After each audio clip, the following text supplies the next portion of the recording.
पण ज्या क्षणी आपण तो ज्वालामुखी हा टीव्हीवर दाखवू त्यांना की ज्वालामुखी काय असतो, जेव्हा ज्वालामुखी बाहेर पडतो तेव्हा त्याचा रंग कसा असतो, तो कसा असतो, त्याच्याने काय परिणाम होतो हे टीव्हीत दाखवले त्यांना झटकन लक्षात येईल आणि ते जे टीव्हीत बघितलं त्यांना स्मरणात हे पुढे त्यांना मरेपर्यंत राहील.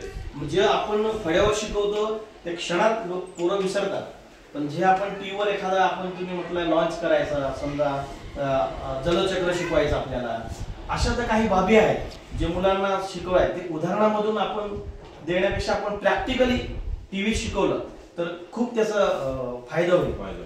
आणि कारण आता पुढे तेव्हा संधी नव्हती, तेव्हा एवढं उपलब्धता नव्हती, पण आता आहे.